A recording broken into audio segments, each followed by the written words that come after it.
Let's talk about a word you probably hear all the time, yoga. We're going to peel back literally thousands of years of history to get to what it really means. And trust me, it's way deeper and more powerful than you might think. So, be honest. When I say yoga, what pops into your head? A workout class? Stretching? Maybe some fancy leggings and breathing exercises? Yeah, that's what most of us think.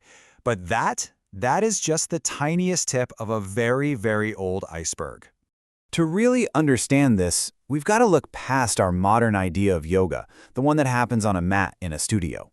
Look, for millions of people, yoga is about the physical postures, the asanas. And that's great. It's an amazing way to keep your body healthy. But is that the whole story? Not even close. That's not where it started, and it's not the true heart of what the word actually means. To find that heart, we have to do a little time traveling. We're going way back to the ancient Sanskrit language of India, where this whole thing starts with just one single root word. This is it. Huge. Everything, and I mean the entire philosophy and all the practices of yoga, it all grew from this one little seed. So what does yuj mean? Well, it's got these three really powerful physical meanings. This isn't about flexibility. This is about control. To yoke something, to join things together, to harness power. And this image right here, yoking horses to a chariot, this is the perfect metaphor. Just think about it for a second. You have these powerful wild animals, right? And the driver has to harness them, bring all that chaotic energy under disciplined control so they can move forward as one. That feeling, that action, that's the original image of yoga. Okay, but here's where the story gets really interesting. This one little root, yuj, it doesn't just go down one path. It actually splits off into two different but totally related ideas. So way back around the 4th century BCE, there was this absolutely brilliant Sanskrit grammarian named Panini. And he was one of the first people to actually write this down, to formally say, hey everyone, this word can be used in two different ways. And that little distinction he made, it shaped yoga philosophy for thousands of years. And here are those two paths. On one side, you have yujir yoga, which means to yoke, that idea of union and connection we just talked about. But on the other side, you have yuj samadhau, which means to concentrate. So right from the very beginning, yoga meant both things at the same time, union and deep concentration. They're two sides of the exact same coin.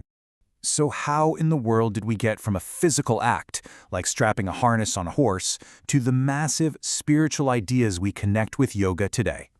Well, we can actually watch it evolve through time. In the oldest texts, like the Rig Veda, yuj meant literal physical control. Then, like we saw, Panini points out the two meanings. And by the time you get to the most famous yoga text, the Yoga Sutras, the focus really shifts that idea of concentration, what's called samadhi, a state of super deep meditation.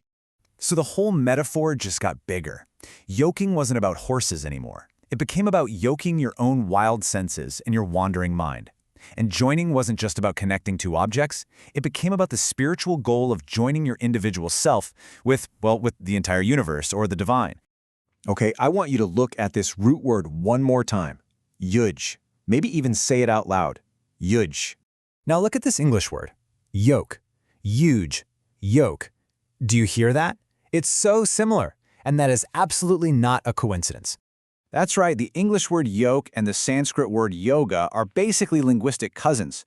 They both came from the exact same super ancient Proto-Indo-European root word. The idea of harnessing and joining is literally built into the English language. How cool is that? All right, let's pull all these threads together. After all that, what does yoga truly mean? First, it means this is a practice with incredibly deep roots in Indian culture, going back thousands and thousands of years. This isn't some new fitness fad, it's an ancient path of self-discovery. So, what is yoga really? Well, it's all of this stuff at once. It's way more than just exercise. It's the art of yoking our own wild minds and senses, just like that charioteer with their horses. It is a practice of deep, focused concentration. And it is a path to disciplined union, joining our body and mind together, and maybe even joining our small self with something much, much bigger. When you boil it all down, that's what yoga is. It's not just one thing. It's a whole system, a comprehensive path to bring all the different parts of you, your body, your mind, your spirit, into a state of unity, a state of self-mastery. So, I'll leave you with this question to chew on. Now that you know its true origin is all about yoking and joining and harnessing, what does that word union really mean to you? It's something to think about. Thanks so much for diving into this with me.